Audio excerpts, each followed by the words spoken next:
Yeah, recording. Good. Okay, sorted. Good. Good morning. It's gone. There's that familiar phrase. Good morning. From the couch. Morning. The house is asleep, Oh. so I'm a little bit whispery and quiet. But Right. if you can hear me, that's good. How's Yeah. Tricks? Tricks. How's Tricks? Tricks. Pretty good. I turned off the air conditioner for recording and I cranked it way down ahead of time. So it's supposed to be like 95 here today. What is that? Pretty Fahrenheit. warm. 35. Yeah. So I may melt, but no, I'll be fine. But I'm just like already feeling the like tension of it rising. I can feel it now versus the cool on my back. And I'm like, yeah, so it'll just am I be going to be all right? Am I going to get building real up hot? through the whole episode. Right. Awesome. Huh? Did you get some questions? One and a shared one with you. So Oh, come not on, much. people. Did you get a lot Okay. more? Yeah, I got a handful. 1, 2, That's good. 1, 2, 3, 4, 5, 6. Oh, that's inappropriate. Yep, 7. 6 usable ones. Start with that one. No, Laura, I'm not going to answer that question live on the air. Ooh. Daddy. So I guess to preface, we asked on Instagram individually for questions that we could potentially answer on the show. And we got a couple, not very many. So we'll probably do, all right, I didn't get that many. Jem got a little more, even though it's the middle of the night over there. Guess you're just Well, more on the internet. I think they're all appropriate for both of us. They're not specific to butter.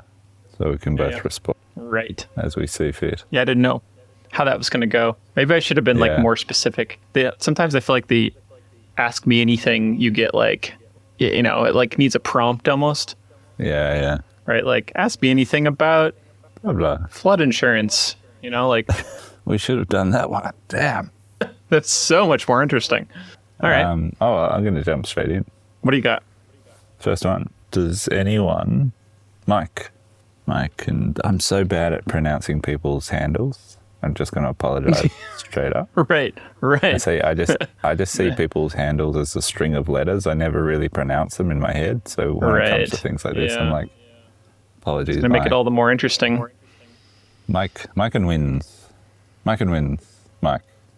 Does anyone rely 100% on your facility for their business, as in use LB or PDX as the fab department for their like all of their operations?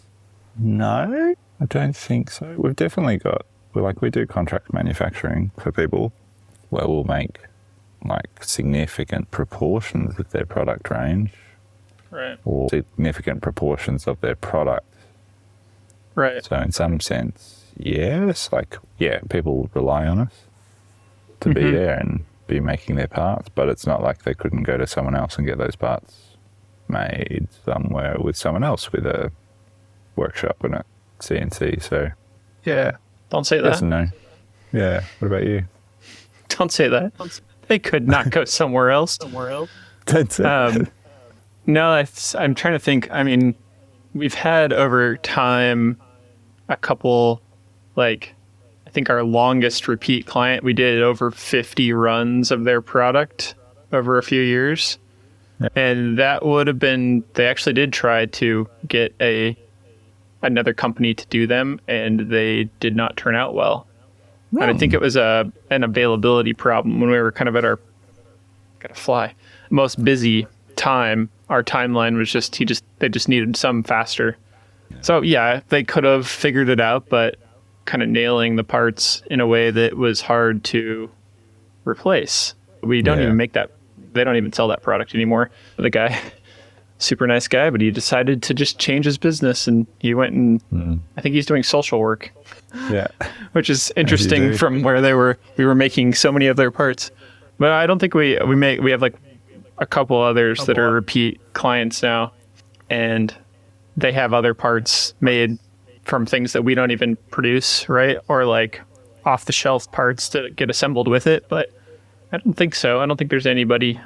I mean, we're not doing a ton of job shop work like that. So Yeah. no. No. I would love to know the Yeah. follow-up question to that. I've just thought we do have one client where we've got a contract to like we're the Australian manufacturer of their product line, basically. Oh. And so that's probably the closest to that situation where if we drop them as a client, they'd have to kind of start again in Australia in terms of finding a manufacturer and setting up all of their product line with them. And that's an interesting situation. You know, it's good work. It's not ideal work for us, but it's good, steady work to have that contract. And it's hard to not sort of make decisions around the fact that we do that, even though it's not really our sort of preferred material to work with or preferred sort of processes. But yeah, but it's good work to have nonetheless. So. Interesting. Yeah. Build UK has asked, hello Pulp Build, I can see your handle because it's a business name. How do you keep mindful of how much time and energy you put into a custom project?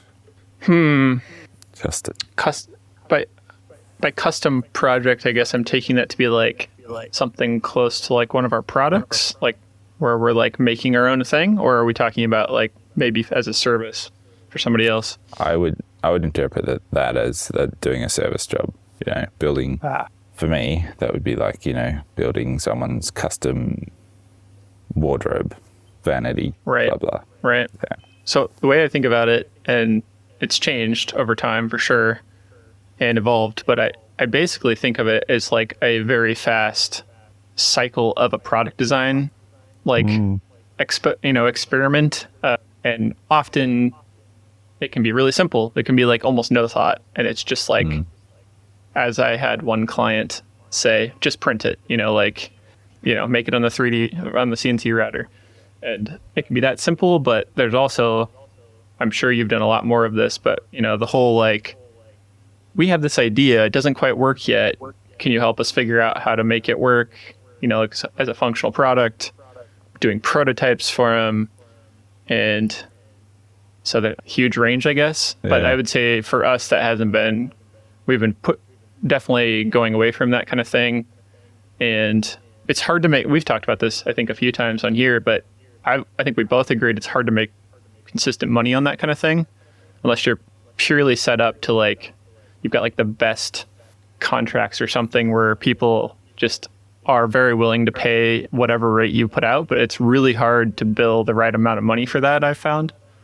You either go too high and then they don't want it, or you screw yourself and don't make enough on it. Yeah, I feel like we've gotten pretty good over the years of managing how much time we invest in the building of the thing. Like we've got, pretty solid set expectations, both in the workshop and from us to the client on terms of like the level of finish, the level of detailing, how well an edge is sanded, things like that. I think where we've still got a lot of room to improve is sort of how much time we sink into that early design stage. Our projects are like, we track all of our projects using Xero projects. So everyone tracks their time against custom jobs. And so we know where we sit as we're working through a custom job and where we end up. And it's often, we've gotten better and better at that, and projects aren't really running into the red at the moment, which is fantastic. But it's often those early design stages where they still do run into the red. It's like we've allowed X number of hours to do concept work and another bunch of hours to do sort of design refinement or design detailing. And that's where we're tending to blow out, because that's where we're sort of, whether consciously or unconsciously, we're deciding to spend more time on those stages because they feel pretty critical. And we're not as good at managing our own sort of internal systems to keep those stages on budget. So, yeah. Right. Certainly having some sort of time tracking helps, I think. Yeah. So you know what you're putting into something, because then it gives you something to judge your efforts by. Like, yeah. Right.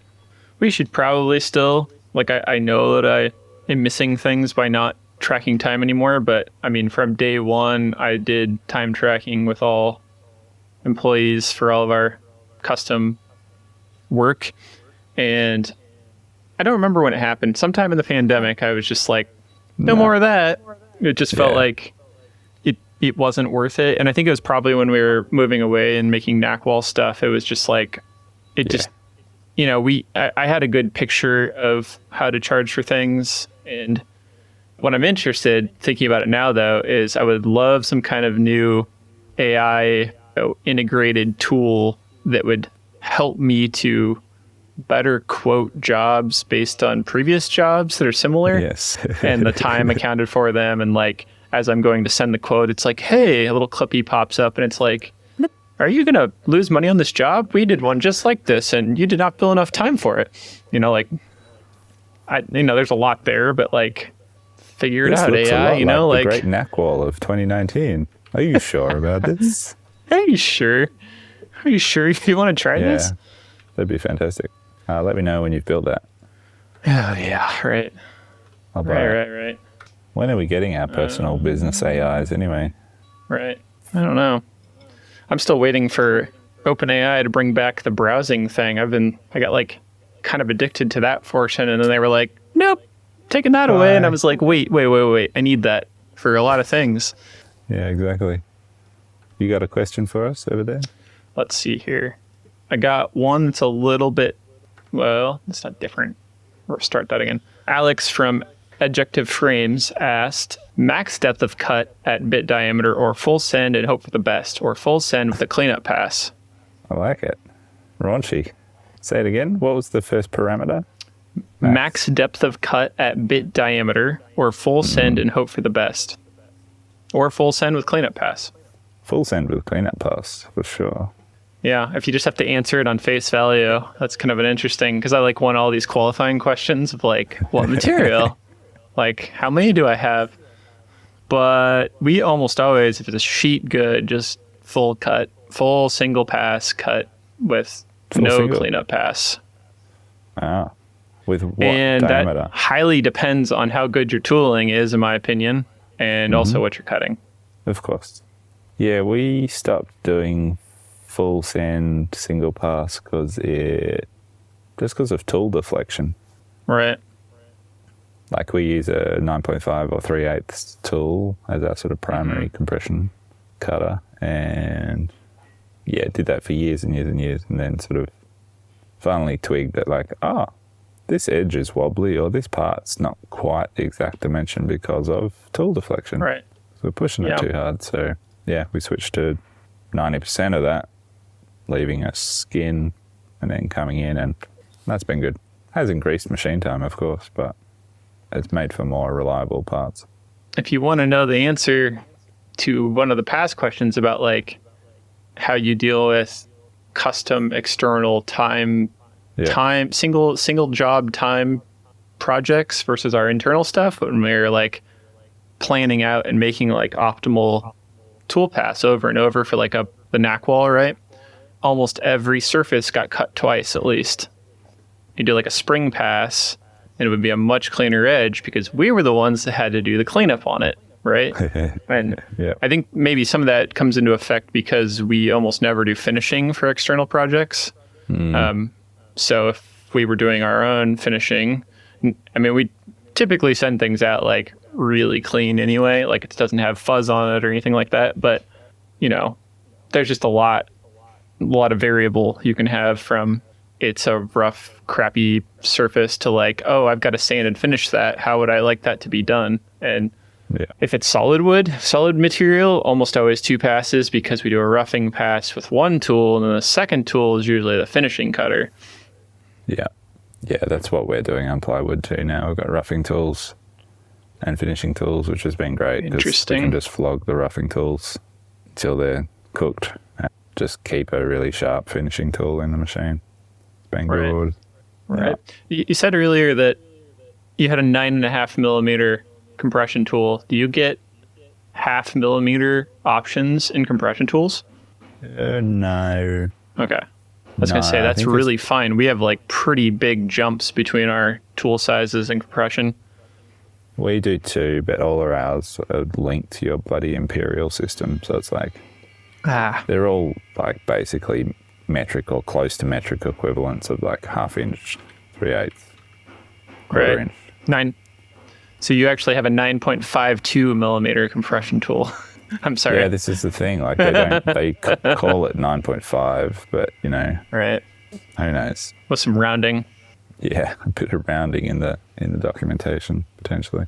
Yeah. Yeah. Oh yeah, this one applies to both of us definitely. Debris Brooms has asked, is the goal just product sales? And if so, how do you turn off the client work, force it responsibly? I think I know both of our answers, but you've been a little less wanting to commit to that. But yeah, I mean, I'm always grateful to have client work, but if I just had my in personal preference of what I feel like probably is the best business for us, it would be products. I don't know that we have how that'll happen or when it'll happen or if it'll ever happen, because I think there's always going to be something that's a really good job scenario for both the client and us. But the way I did it when we started to move and try to do the NACWAL thing, I'm still happy with how that went. I'm kind of surprised. We didn't have a ton of repeat clients, but I basically just kind of bulk emailed everybody we worked with, and I think I selected some of it and just said, hey, we're for the time being, we're moving away from doing a lot of new external work for clients. And then for the people that we were doing repeat work, I contacted them actually before that and said, hey, we're going to move away from this kind of work, but we'll still do work with you just because they were ideal. And it was very few of those. So just communication, I guess, if you can, of to the right people was how I thought about it. But, and we didn't really anger anybody that I can tell. Nobody wrote back and was like, oh, I can't believe you did this to us or anything like that. So maybe we weren't important enough for their processes or something. I don't know. Or maybe you communicated unusually well for a business that would otherwise just ghost people. Right. I think maybe communicate is what it comes down to. If you think about the reasons you're doing that, you're either making a sort of strategic decision for your own business, which is your business, and you're communicating that with your clients and going, cool, we've made this decision, it's going to affect you, we'll help you in your interim or during this period as best we can as we transition towards product, say, or it's some sort of emergency situation, you're like, sorry, XYZ's happened, I can't do your job anymore. And in both scenarios, it's your business and your service that you're cutting off. So, I think, from the sort of question points to the, how do you do it responsibly? Yes, you can communicate well, but at the end of the day, it's your business. So, interesting. Yeah. I have one other, or did you have more on that? Sorry. No, you go. One of my early employees had a whole career before working for me for a little while part-time. He had this great thing that I think about all the time, and I tell my other friends when they're considering a big change with their business or standing up for themselves business-wise. And it was, somebody's always willing to go out of business faster than you. I love that saying. It's if you're thinking about raising your rates or changing to a different type of business than you're currently doing, it's do the thing that you need to do. And you're going to make some people angry maybe, but they don't know your finances. And I think what's so obvious often is it's unless you're going on a podcast and spilling your guts about your business, then most likely the public perception is always that you're doing way better than you are. I think every business is like that. Yeah. It's always, oh my God, they're killing it. And then if you look at the books, it's or barely scraping by, Yeah, totally. Yeah, look, our goal for a long time has been to not get to 100% product sales, but to get to a majority of product sales. Right. Because that business model would be preferable for us in terms of time management and how much time we put into our own R&D versus other people's design development. But it's proven to be a challenging thing to do, and it really has been the sort of custom client work that has kept us going for the product's been a really strong part of it, but it's very rarely sort of gotten past 50% as the share of the work. And there's I think ultimately it's good to have both. Like they kind of hone each other. And I think, it took us a few years before we made our own CNC related product, or even some of the Knack stuff, like came from doing client work and there being like manufacturing processes that we had done in that time for other people that I was like, oh, I can use those ideas, fixturing or the way we cut something to make our own things more efficiently, more better. And it was like, creating your own processes through R&D on other people's work, which is interesting. Oh, and asks me, when are we? When are we? Sorry, Dutchy. What hobbyist table saw do you recommend? Says, hello, Bobbly. Hello, Bobby Lee. Bobby Lee says, what hobbyist table saw do you recommend? Yikes. Personally, I would probably get a track saw. Oh, controversial. I just think they're really, really flexible and take up a lot of space. They're very portable, but maybe that's just what I started with. I'm not like a huge table saw aficionado either, though. I know like some woodworkers, it's like the tool for a million things, and you can't possibly imagine not having it. Golly, okay. Well, it depends what you want to make, Bobby Lee, but look, I can't go past SawStop. I don't know if that counts as a hobbyist table saw. I know they have different levels of them, but I love our SawStop, and I know they make some more entry level ones. No idea what they cost these days. We bought ours probably 10 years ago, and it's been the most solid, and it came out of the box perfectly tuned, and it's been such a fantastic asset, and it has saved fingers, literally. Right. So hard to say no to that. I, as a business, I cannot imagine anything else. I mean, something that had compatible or comparable safety features. There's like a European saw that has some contact-based thing and it drops the blade right away. But the thing that's crazy about SawStop to me is you expect it to kind of be this like one-trick pony of like, oh, it does the thing, but it kind of sucks otherwise. But it's not true. It's like they're really great saws. I'm sure if you get to the highest level of saw tech things, you're going to get like a Martin or something, right? I think if I was just a hobbyist and not using it very much and I couldn't swing the contractor table saw, I'd probably get like the old Deltas in America are amazing, like the big old heavy steel ones. Just depends on if you like need it to fold away or not. But we started with an old lump of cast iron that we picked up. I don't know that we even bought it. I think we borrowed it for a few years. Right. And it was powerful, and the fence was misaligned, and it would kick back and shoot spears of plywood through the wall, and didn't have any top guarding. We just made do with that, and until we got the SawStop. But look, the best table saw is probably the one you can get your hands on, really. But they're also quite dangerous things. So we both got a message from Eric at Clear Irons. It's like a group chat. Great. Which I guess is just a DM that's a group. And the part we had material being delivered. I heard somebody yell right by the door. I was like, what was that?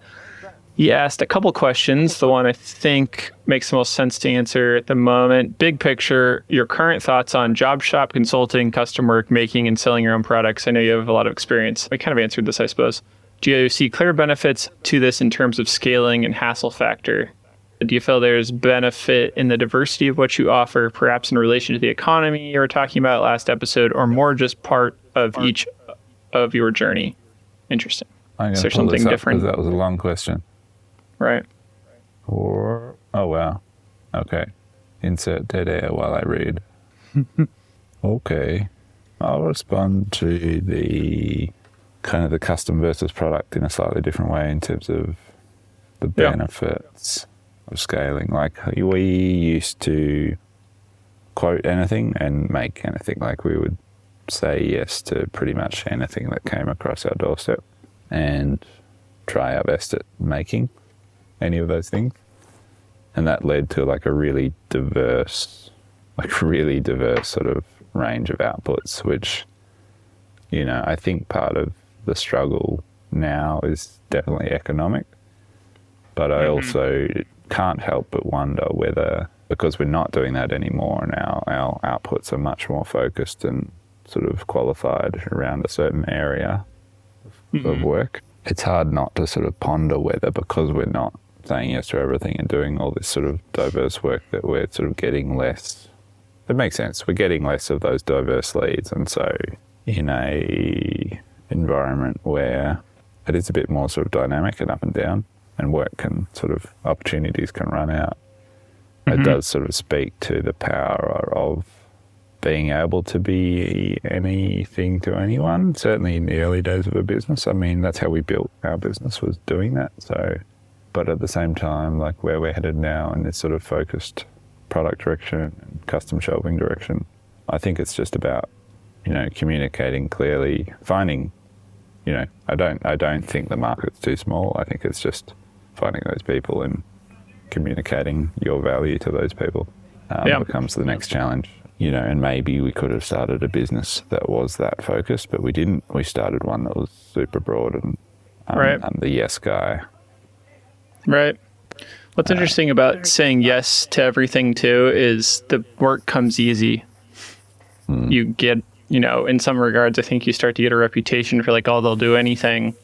And so you get more and more, versus if, you know, you have a reputation for, oh, they only do X, Y, and Z or Z. Sorry, I didn't know if you know what I meant there. It's just a joke. Sorry, that was stupid. Oh, I said if you're known for X, Y, and Z, and then I was like, oh, sorry, Z. I didn't know if you know what I meant there. You know, you get that reputation, and, you know, in the early days, your prices are lower, and you don't know how to price things, and so they're too low in the, you know, altogether. So you get my experience, it was always, you know, the more we've moved along, the higher our prices are. Our cover on jobs, right? Of like, oh, if this is dicey, I'm not going to take as much of a risk on potentially losing money. So anyway, you evolve, you learn, you get more, maybe you get more conservative, I guess, over time too, because you're trying to protect like what you do and how you do it. And as you focus, like as you become known for one thing or less things, it becomes so much easier to communicate what you do to people, and for other people to communicate what you do to their contacts. It's like, it's so long. I couldn't put in in one sentence what I did.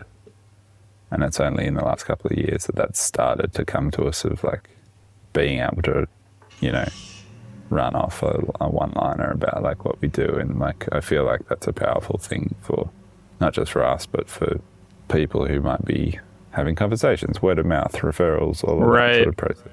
It's a good point. I definitely am not even close to a one-line explanation when, you know, like seeing all this family in the Midwest and I'd be like, so what do you do now? Oh man. Yeah. A million things to say there. Oh, that was close. Oh, everything okay over there? Thought I was going to see we had a scenario unloading a truck. Just lots to watch. Yeah. What else do you have? I can respond to Clear Iron's hiring thing a little bit. Yeah. Understand if you want to leave that. Yeah, probably won't talk too much about hiring thoughts, just considering we're currently hiring. You're in that process? Yeah, sure. What are your thoughts on hiring Green versus hiring Rockstar? Look, we've done both, and both have worked out really well for us. So I think, you know, my 2 cents on hiring is quality and cultural fit basically trumps everything else. And so if you can get a rock star with good cultural fit, then obviously win-win-win. Or if you can get someone with no experience but awesome attitude and great cultural fit, then that's also fantastic. For me, I think, the defining factor is attitude and compatibility with the business. And, you know, one of the key sort of qualifying questions we ask when we're hiring is, you know, why one of the early questions we ask is, why do you want to work for us? It's not, why you want a job or why do you want this sort of job? It's like, why do you want to come and work for us specifically? And that the way people answer that question will keep them on the list or take them off the list pretty quickly. And that's because we've just found that we have much better success long term if the person is, genuinely interested in what we're doing specifically as a business and how we operate. And they'll slip in and contribute to our culture much more readily and in a much more successful way for everyone. So, yeah, that's where I stand on that. Right. Yeah, it's interesting. Yeah, I definitely think I'd agree. I want to ask that question. What was it again? The something to do with cussing and what was the last time you fucked up, right? And how did it go? Yeah, it's good. I like it. Question from Wedge Edge. Interested in your creative process and software that augments it. Justin, I feel like I'm always trying to find that kind of thing. Ever since I started learning design, in school, it was always like the problem for me early on was I wasn't very artistic. I still am really not. And so I couldn't draw very well. Didn't know computer software well enough. So I just have all these ideas, but couldn't get them out of my head. They're trapped in there. And I think over time that drawing skill has improved enough that it's passable. You can understand. It's better than my writing skill, that's for sure. And then I really sunk into CAD software, Rhino at the time, and now Fusion. Although Fusion is definitely harder to be creative in. I think it always will be, just the way it's built. It's so linear. Yeah. But I feel like there's going to be this huge wave, like that Nick Baker guy. And we both, I think, follow on Instagram. He's always doing something amazing with augmented reality modeling things where he's got some glasses on and he's creating a shoe or a piece of furniture. And I feel like those kind of things are going to be huge as we move into that being more normal. Yeah, that'll be cool. Yeah, look, I think Rhino is a big part of my creative process. It's a software that I rejected wholeheartedly at university when I was studying industrial design. And then it wasn't until I was working in industry that I was like, Really? This is good. Yeah, I really disliked it. Because of SolidWorks, right? Yeah, we'd been trained up in SolidWorks and it was just I had a sort of allergic reaction to it. Nah, rubbish. But it turned out it was the only software we could afford when we got out of school. Right, yeah. Started a business, so it worked out really well. And so Rhino is still really important to me when it comes to that sort of early sketchy stuff. Right. Drawing, I do draw and I try and keep a visual diary going, but I certainly don't draw for the look of it. I draw purely as a functional thing. My same, yeah. Chicken scratches are just super functional, really rough. I don't think anyone else would get anything out of them. It's not a communication tool for me. There's certainly something that happens when you extend your brain with a pen or pencil onto paper. And I definitely don't do it enough, but it's a great problem solving and sort of, functional ideation tool. But right. Typically I jump into Rhino pretty quickly just because I like to be able to work at scale and see how things interact with each other at the correct scale. I get pretty frustrated. I get frustrated quickly on paper of not being able to see the true relationship between dimensions. Right. Because I think that forms part of the problem-solving process of cool, if this doesn't fit into that, then that's going to change that decision significantly. So I can't work that out on paper. Right. I'll just jump into it's kind of how I am too. The scale things get to be lost pretty quickly. Sometimes you can get a relationship, but I'd say the other thing that we've done a lot better, and I think it's been from knowing some about myself, being the kind of leading person in the design space, kind of indefinitely here. I've urged others to. It's easier to do it to other people. When I worked by myself, I would, for years, right, it was I would design, and the cost of making something was high because I didn't have the tools for it. I didn't have a CNC router, I didn't have a table saw. And so I would just design, iterate endlessly. And what I would lose from that process is all in the computer, right? Yeah. Was understanding it. And so I'd get something made and then the scale would be off, or like something wouldn't be quite right. And now we are so much closer to like what I think is pretty ideal for our process anyway, is get something made, make something physically. And from that, you're going to learn probably more than 16 iterations in a computer. Maybe that's going to change with like AI tools, but like maybe not. Physical making is still pretty like crucial. You hear that? Yeah. You hear the banging? I don't know. Okay. Can you hear my child crying? I don't know. No. No. Yeah, I think I jumped to making pretty quickly. That's definitely been key to my creative process, is having access to the tools, being able to quickly sketch something in Rhino and send it to a machine, or in Fusion and send it to a machine, and have that thing in your hands and then go again. Like that makes me kind of lazy on the computer. Like I've never been one to like do, because I guess I've had access to CNC for so long now. I've never sort of been the continuous iterator on the computer. I've always just like probably jumped too quickly to the machines, spat something out, and then, oh, that doesn't work. Jump back in, tweak something, try print another one. Oh, that still doesn't work. Like, right. I can be quite impatient, but I think that's just become quite key to my creative process. And then, then I become really informed by what the limitations of the machine, and like, what's that tool diameter? Cool, I want to use that tool, either because it's in the machine or that's the only tool I have, and that then informs other things around, the way parts interact, or internal radiuses, or whatever it is. Yeah. Working within those constraints of either how you're going to make it or something is pretty critical usually too. Yeah. That's all the questions I have. I've always, on that thought, I've always wanted to try to share more design related things. Like, you can make videos about tool paths, processes and things, tutorializing those. And I've always felt like there's a lot that gets missed in, at least I don't see a lot of it. Like, there's not a lot of discussion about design, right? And like at least things that I see. Maybe I'm just not searching that content out, but I've never really found much. It's hard to share, I guess. It's hard to share the process of designing things for me anyway. Yeah. I don't know. Yeah. It's really internal. It is internal, and it happens in strange time frames. Right.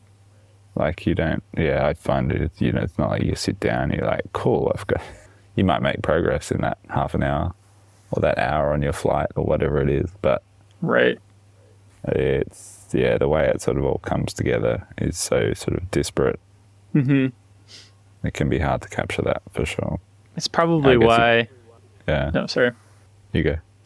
It's probably why, at least for me, and I know like almost all architecture grads that I know, and similar to like art, I suppose, you kind of learn by like massive amounts of inefficiency. Massive amounts. Just like not even physically making things, but the time spent like trying to figure out like all these things. And I've noticed lately in myself, which is interesting, in what has it been now? It's been 12, 13 years since starting school, maybe more. That now, previously I used to have a gut feeling about like, what should this fillet be? What should this dimension be of something? And it would, wildly be off, and I'd have to do 3 more versions to get it right. And it still wouldn't feel right. And now it's like, the last few times I've like picked some stuff, done it pretty fast, like committed to it, and it feels really good the first time. And I'm like, whoa, who is this person? Like it feels surprising still. That's awesome. That's a cool thing to be aware of. Yeah, I like that. Yeah, I think one of my favorite experiences, unrelated to design, but in terms of sort of building that skill and intuition, is like the skill you develop as a maker, where you can like reach into a you're like, oh, I need 22 screws for this job, and you just reach into the bucket and you pull out a handful of screws, and then you go and use them all. You're like, yep, that was 22, or like one off. Yeah. Right. Like deliciously satisfying. Yeah, cool, man. Right. That's good. Thanks everybody for sending us some questions. That was great. Right. It was better than probably would have been because we just didn't have a lot thought of at the time. I did think of a few more things while we were in the middle, but they're kind of unrelated. We'll bring those to another day probably. Okay, cool. Where in the heck is the time? Oh, there it is. There, it's way up there. We should end this. I have something to show you that I can't talk about on here. Secret sauce. Wah, Awesome. wah, wah. Okay, press the button. Oh. You've got the buttons. So it's designed to be benched up or wall mounted? Take it off the wall where it hangs. Sick.